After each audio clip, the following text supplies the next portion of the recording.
बदतमीजी करी है। क्या अच्छी बात है? अपनी औकात में राज करो। औकात की बात मत करो। मैं बात करके बात कर रहा हूँ। औकात की बात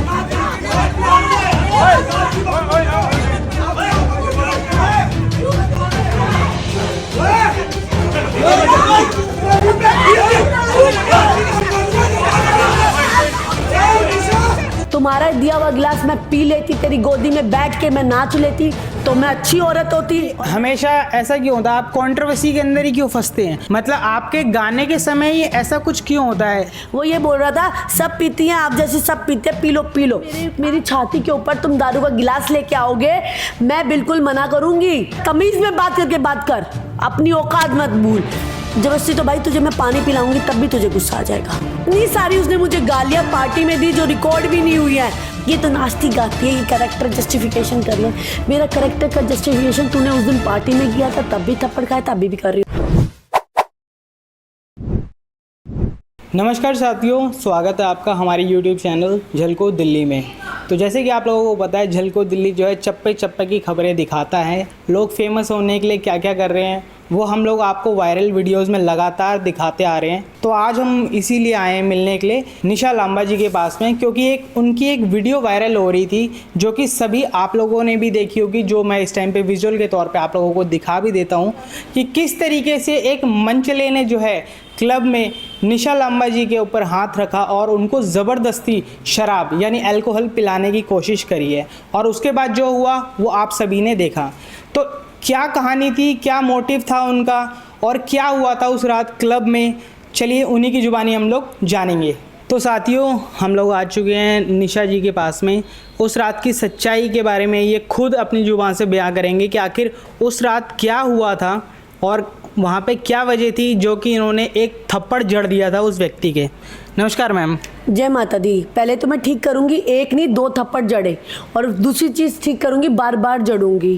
क्योंकि अगर मुझे अपने आप में अनकंफर्टेबल लगेगा, किसी भी सिचुएशन में मुझे अनकंफर्टेबल लगेगा, अपनी प्रोटेक्शन करने के लिए मैं पलट के किसी की प्रशासन की तरफ नहीं देखूंगी, किसी इंसान की तरफ नहीं देखूंगी, किसी आदमी की तरफ नहीं देखूंगी।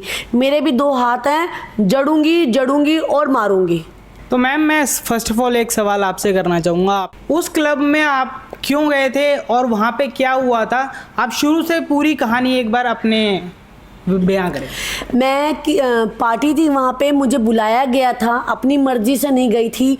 मैं क्लबिंग पर्सन नहीं हूँ, मैं दारू पर्सन नहीं हूँ। जैसे वो कह रहे हैं अपनी वीडियो में कि मैं क्लब्स करता हूँ, मैं दारू पीता हूँ। पियो भाई, अच्छी बात है, अपने पैसे से पियो, अपनी मर्जी से पियो। मुझे वहाँ पे बुलाया गया था, एक पार्टी थी, उस पार्टी में इन्वाइट किया गया था। मैंने वो इन्विटेशन एक्सेप्ट करके मैं उस पार्टी में गई थी। मुझे नहीं लगता मेरे से कोई गलती हुई, हालांकि मैं कहीं जाती नहीं हूँ, पर मैं गई। और मैंने कई बार वीडियो में भी बोला कि मैं अब नहीं जाऊँगी, अब नहीं जाऊँगी। भाई मैं जाऊँगी जहाँ मेरा मन करेगा, मेरी ज़िंदगी है। उस पार्टी में जाने के बाद सब लोग डांस कर रहे थे, एंजॉय कर रहे थे। मुझे किसी से भी कोई प्रॉब्लम नहीं थी एंजॉय करने में, डांस करने में। एक बंदा मुझे आता है, बोला, मैं नहीं जानती कौन था वो आदमी, मैं ना उसका नाम जानती थी ना कुछ जानती थी। एक बंदा आता है, मुझे बुलाता है। वो पार्टी में बहुत सारे कैमरे ऑन थे, बल्कि मैं भी अपना कैमरामैन लेके चलती हूँ। वहाँ पे मेरे अलावा भी बहुत, आप देखना कितने कितने एंगल में ये वीडियो लीक हो रखी है। तो वहाँ पे बहुत सारे कैमरे ऑन थे। वो बंदा मुझे अपने पास बुलाता है, कुछ ज़्यादा ही टची होता है। ये टचीपन ना सबको पसंद होता होगा, भाई मुझे नहीं पसंद है। जिसको नहीं पसंद है वो मुझे समझ सकता है, जिसको पसंद है उसको मैं गलत लगूंगी। कुछ ज़्यादा टची हो रहा था, एक दो बार टची में मैंने उसको नहीं रिएक्ट किया, क्योंकि भाई मेरी सेंसेस नहीं पकड़ पाई। कई लोग कह रहे हैं कि मैडम आपने, उसने खुद भी बयान बोला कि उसने लेट क्यों रिएक्ट किया। अरे बेटा, लेट इसलिए रिएक्ट किया मैंने क्योंकि मैं तेरा पहला टच पहचान नहीं पाई। औरत को पहला टच पहचान लेना चाहिए। मैं उसका पहला टच पहचान नहीं पाई, वो बहुत ज़्यादा टची हो रहा था। मैंने जब फील हुआ अनकंफर्टेबल तो मैंने उसका हाथ भी हिलाया। अब मैं ड्रामा नहीं करना चाहती थी। इतने सारे कैमरे थे वहाँ पे, मुझे भी दिख रहे थे। मेरे पास लाके दारू का गिलास करके मुझे ऑफर किया गया। भाई ऑफर भी नहीं होता उसको, ऑफर नहीं कहते, वो बिल्कुल ऐसे जबरदस्ती था। वो वीडियो क्लिप में देखो उसको। जी हाँ, हमने क्लिप के अंदर देखा है कि वो ज़बरदस्ती आपको पिलाने की कोशिश की गई थी। एक बार, 2 बार, आई थिंक 3 मैंने बार। उसको ऐसे क्या, और क्या मैं एक ही बारी में झटका मार दिया क्या? मैं एक इतनी रूड भी नहीं हूँ भाई, मैं एक ही बारी में झटका मार दूँ? मुझे नहीं पता किसका कैसा पढ़ा, अगर इसको पढ़ा लिखापन कहते हैं और इसको कहते हैं संस्कार, तो भाई अपने ऐसी तैसी कराए तुम्हारे संस्कार। मेरी छाती के ऊपर तुम दारू का गिलास लेके आओगे, मैं बिल्कुल मना करूंगी। तुम पी लो ना, एक की जगह एक पूरी बोतल पियो, पर मेरे मुंह के पास उसको लेके नहीं आओगे। लेके आओगे तो मैं उसको मना करूंगी। जब नहीं माना तो भाई वहां पे पार्टी में लोगों ने उसको रोका, फिर उसके बाद मैंने उस गिलास को फटक दिया और वो बदतमीजी पे आर्ग्यू होना स्टार्ट हुआ, तो मैंने को ज़्यादा हाई हो गया आर्ग्यू, तो मैंने थप्पड़ मार दिया भाई। मैम एक चीज़ पूछना है कि जब आपने उनको कुछ बोला, उस टाइम पे वो कुछ बोल रहे थे लेकिन वो माइक के अंदर रिकॉर्ड नहीं हुआ, क्या हुआ? वो वर्ड्स क्या थे, वो क्या बोल रहे थे? वो अब उसने इस चीज़ का फ़ायदा उठाया, वो लोगों को कह रहा है कि मैं उसको सॉरी बोल रहा था। सॉरी नहीं बोल रहा था भाई। आपको वो बंदा सॉरी बोलता हुआ लग रहा है जो मेरे कांधे को पकड़ पकड़ के खींच रहा है, मुंह के पास दारू ला रहा है, पूरे दारू के नशे में है। वो सॉरी नहीं बोल रहा था। अगर वो सॉरी बोलता तो मैं गिलास नहीं फिटकती। मैंने पहले झटके में गिलास नहीं फिटका है। वो ये बोल रहा था सब पीती हैं आप जैसे, सब पीते हैं, पी लो आप जैसे सब पीते हैं। मुझे वैसे ही उससे नेगेटिविटी आ गई थी और इससे मेरा करेक्ट जस्टिफिकेशन हो रहा था, तो मैंने गिलास फिटका और मैंने कहा तमीज में बात करके बात कर, अपनी औकात मत भूल। फिर उसको आर्ग्यू स्टार्ट हो गया और फिर मैंने भाई उसको 2 थप्पड़ मार दिए। तो मैम जैसे कि आपको वो बार बार बोल रहा था कि आपके जैसी पीती हैं, आपके जैसे पीती हैं, तो वो मतलब कहना क्या चाह रहा है? आपके जैसी मतलब बिजनेस वूमेन है तो क्या ज़रूरी है वो दारू पीती हैं? भाई ऐसा ज़रूरी नहीं है कि हर औरत, एक्चुअली वो ऐसी लेडीज़ में उठता बैठता होगा जहाँ हर कोई पीती होगी। हम तो नहीं पीते भाई। हाँ, और मैं तो पीने को गलत भी नहीं बोलती। पियो भाई, जिसको जो पीना वहाँ पे पीते रहो। मुझे किसी से पीने ही ना पीने से कोई भी प्रॉब्लम नहीं है। मेरे को ज़बरदस्ती पिलाया जा रहा है, ज़बरदस्ती। तो भाई तुझे मैं पानी पिलाऊंगी तब भी तुझे गुस्सा आ जाएगा। मैं तेरे ऊपर लाके गिलास का पानी का गिलास रखूंगी, मुझे तब भी गुस्सा आ जाएगा। तो मेरे जैसी औरतों से मतलब क्या है? मैं किस टाइप की औरत हूँ? प्लीज़ इसको जस्टिफाई करो, इसको जस्टिफाई करो। तुम्हारा दिया हुआ गिलास मैं पी लेती, तेरी गोदी में बैठ के मैं नाच लेती, तो मैं अच्छी औरत होती। और मैंने इसका अपोज किया, मैंने इसको कहा नहीं, तो मैं गलत औरत हो गई हूँ क्या? मैम अभी एक वीडियो भी वायरल हो रहा है उन व्यक्ति का, एक शख्स के साथ में मिलके वो लोग मतलब धमकी देने की कोशिश कर रहे हैं आपको। वो वीडियो भी आपके सोशल मीडिया प्लेटफॉर्म पे हमारी तरफ से देखा गया। आप लोग उस वीडियो को क्लिप भी देख सकते हैं कि कितनी बदतमीज़ी से जो है एक महिला से बोला जा रहा है। सबके हाथ दे दूंगा जितने तुम्हारे पीछे खड़े हैं। ये कहाँ पिटते नजर आएंगे आपको समझ नहीं आएगी। कीचड़ में ही रहेगा, ये लोग ऊपर नहीं उठेंगे।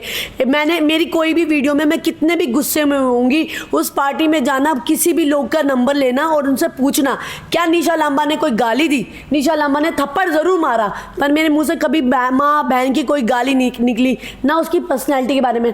इतनी सारी उसने मुझे गालियाँ पार्टी में दी जो रिकॉर्ड भी नहीं हुई है, और कई जो रिकॉर्ड हुई है वो मैंने डाल दिया ऑनलाइन। अपनी साइड पर भी बैठ के गाली दे रहा, अपने दोस्तों से भी गाली दिलवा रहा है। मुझे शर्म नहीं आ रही है?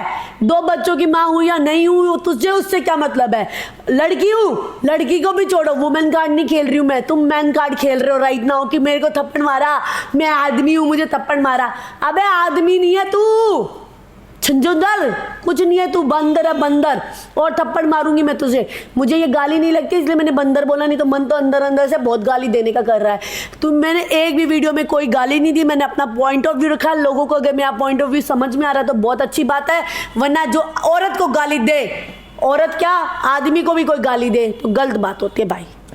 मैम एक सवाल पूछना चाहूँगा आपसे एक और, कि मतलब कि हमेशा ऐसा क्यों होता है, आप कंट्रोवर्सी के अंदर ही क्यों फंसते हैं? मतलब कभी कोई कंट्रोवर्सी आती है, कभी कोई। अभी पिछले दिनों भी आपके साथ में एक कंट्रोवर्सी हुई थी कि आपकी गाड़ी के ऊपर हमला हुआ था। अभी 3 दिन पहले एक गाना भी आपका रिलीज़ हुआ है, फिर दोबारा से आपके ऊपर एक और झगड़ा हो गया, आपका विवाद हो गया।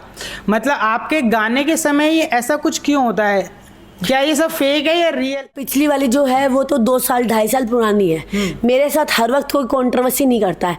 अभी मेरा गाना रिलीज हुआ था, मेरे सैलून में गाना रिलीज हुआ था, सोनी टेक के अंदर गाना रिलीज हुआ था। हमारा गाने को ट्रेंडिंग में जाने के लिए कोई कंट्रोवर्सी की जरूरत नहीं थी, 24 घंटे में गाना ट्रेंडिंग में हो गया था। उसके बाद मुझे बुलाया गया उस पार्टी में, तब मैं गई हूँ। मैंने ये भी मेरी थॉट थी कि भाई जाऊँगी, लोगों से मिलूंगी, तो रील बन जाएगी अपनी। रील बनानी थी, पर्चे नहीं फटवाने थे अपने मेरे पर्चे नहीं फटे बेटा, तेरे ही पर्चे फटे और फटेंगे। इससे ये कंट्रोवर्सी मेरे लिए नहीं हुई है, ये कंट्रोवर्सी भारत की हर उस महिला के लिए है, हर उस भाई के लिए है जो अपनी बहन को ये सिखाएगा कि अपनी बहन अपनी रक्षा खुद करेगी। जब आप वीडियोस डाल रहे हैं तो आपको कुछ वीडियोस के अंदर मतलब 5% 10% हर किसी को हेट मिलता है, तो आपकी जो लेटेस्ट वीडियो है जो आप इस व्यक्ति के ऊपर डाल रहे हैं उसमें मतलब कैसा रिस्पॉन्स आपको आ रहा है? भाई मुझे तो सपोर्ट मिल रहा है, मेरे को, मैं एक कॉमनर हूँ और मुझे कॉमन पब्लिक जो नॉर्मल लोग हैं वो मुझे खुल के सपोर्ट कर रहे हैं। मैंने देखा हाई प्रोफाइल वाले लोग जो होते हैं ना, इन्फ्लुएंसर्स जो अपने आप को कहते हैं, वो कोई इक्का दुक्का 2-4 ही लोग आए हैं मुझे सपोर्ट करने के लिए, बट मुझे नॉर्मल पब्लिक ने सपोर्ट किया है। निशा लांबा को बनाने वाली हर उस बहन को थैंक यू, हर उस भाई को थैंक यू। 80-90% पॉजिटिव है, 10% तो भाई होते ही हैं, वो तो कूड़े कबाड़े हैं, वो तो कूड़े कबाड़े रहेंगे। एक सवाल है मैम, जैसे कि आपको भी पता होगा और पूरे देश को पता है कि अभी कुछ दिनों पहले कलकत्ता में एक घटना घटित हुई थी जो कि एक डॉक्टर के साथ में हुई थी। तो आजकल जो है माता पिता पेरेंट्स जो भी हैं सभी कोई अपने बच्चों को ना मतलब लेके डर गए हैं। हर कोई आज के टाइम पे स्टोरी लगा रहा है, रील्स लगा रहा है, पॉजिटिव चीजें पब्लिक स्टोरी तक ही रह जाती है, पब्लिक स्टोरी तक ही रह जाते हैं, केवल स्टोरी लगा के सोचते हैं कि हो गया काम। एक बहन के साथ गलत हो गया, पब्लिक की स्टोरी लगा दिया। स्टोरी नहीं, मेंटलिटी चेंज करो, थिंकिंग चेंज करो, अपने लिए स्टैंड लेना स्टार्ट करो। स्टोरी से वर्कआउट नहीं होगा, सोसाइटी चेंज करो। आज मैंने एक्शन लिया, इतनी नेगेटिविटी मैं झेल रही हूँ, मुझसे पूछो कितनी नेगेटिविटी आ रही है मेरे खिलाफ। ये बोल रही है कि फेम के लिए कर रही है, ड्रामा कर रही है, उसके लिए कर रही है, फलाना कर रही है। भाई स्टोरी ही लगाने के लिए हो तुम, और कोई काम नहीं है। मेरे लिए वीडियो बना रहा वो, ये तो नाचती गाती है, ये कैरेक्टर जस्टिफिकेशन कर रही है। मेरा कैरेक्टर का जस्टिफिकेशन तूने उस दिन पार्टी में किया था, तब भी थप्पड़ खाया था, अभी भी कर रही हूँ। भाई सोसाइटी चेंज करो, मेंटलिटी चेंज करो और स्टैंड लो अपने लिए। मैं तो यही बोलूँगी, story is not a solution. Delhi ma'am आज के टाइम पे आपको क्या लग रहा है कितना सेफ है वुमेन्स के लिए? नहीं, मुझे तो सेफ लगता है मेरे भाई, मैं ऐसा नहीं कहूँगी। 1 या 2 आदमी के लिए मैं सोसाइटी को गलत क्यों बोलूँ? सोसाइटी तो वो है जो मुझे सपोर्ट कर रही है, सोसाइटी तो वो है जो मुझे शेयर करके टैग कर रही है, या सोसाइटी वो है, आप सोसाइटी हो। सोसाइटी अच्छे लोगों से होती है, गंदे लोगों की सोसाइटी नहीं होती। गंदे लोगों को मछलियों से निकाल के बाहर पानी में से फेंक दिया जाता है। गंदे लोगों से सोसाइटी नहीं होती, सोसाइटी होती है अच्छे लोगों से। तो सोसाइटी बहुत अच्छी है, दिल्ली बहुत अच्छा है, बहुत सेफ है, मुझे बहुत सेफ लगता है। कहाँ कहाँ कौन कौन आएगा? अगर आप गूंगे बन के बैठोगे तो सब आपके ऊपर हावी होंगे। आप गूंगे मत बनो और अपने लिए बोलो, right to speak is everyone right. Right. So ma'am, जैसे कि आपने बताया कि दिल्ली आपको सेफ लगता है, तो हम भी यही अपील करते हैं जनता से कि मतलब जिन्होंने भी हादसा के बारे में सुना है, खबरें आई हैं पूरे देश में फैली हुई है, सभी कोई आक्रोशित हैं, सभी डरे हुए हैं अपने बच्चों को लेके, अपने बच्चों के फ्यूचर को लेके। कई लोग ये कह रहे हैं कि हम अपने बच्चों को स्कूल जाने से, भेजने से भी डर रहे हैं कि कल को क्या होगा। इस पे एक बात मैं बोलूँगी, डरना नहीं है। डर जिसके आगे डरोगे वो तुम्हें और डराएगा। डरना नहीं है, स्टैंड लेना है और स्टैंड लेते रहो। मैं आपको बता रही हूँ, आज मैंने अपने लिए स्टैंड लिया। कई लोग मुझे अच्छा बोल रहे, सपोर्ट कर रहे, 80% सपोर्ट कर, 20% है जो आज भी बोल रहे निशा फेम ले रही है, निशा ये ले रही है, फलाना ले लिया। क्या निशा के साथ ऊपर दारू डाल दी जाती या निशा को पिला दी जाती और निशा चुपचाप पी के आके घर में बैठ जाती और निशा जय जय जय जय जय गुरु, जय जय जय जय गुरु करती तो निशा को फेम नहीं चाहिए। निशा को अपनी बात बोलनी आती है, निशा अपने लिए स्टैंड ले सकती है और निशा बार बार स्टैंड लेगी। जबान की औरत हूँ मैं और मैं बार बार बोलूँगी। तो आज से अपनी बेटी और बहन या बीवी सबको बोलो, भाई हम तेरे साथ हैं, तू किसी को कोई तेरे साथ गलत करेगा तो तू मार के आना, हम तेरा साथ देंगे। तो हर वो बहन हाथ उठाते हुए डरेगी नहीं जैसे मैं नहीं डर रही।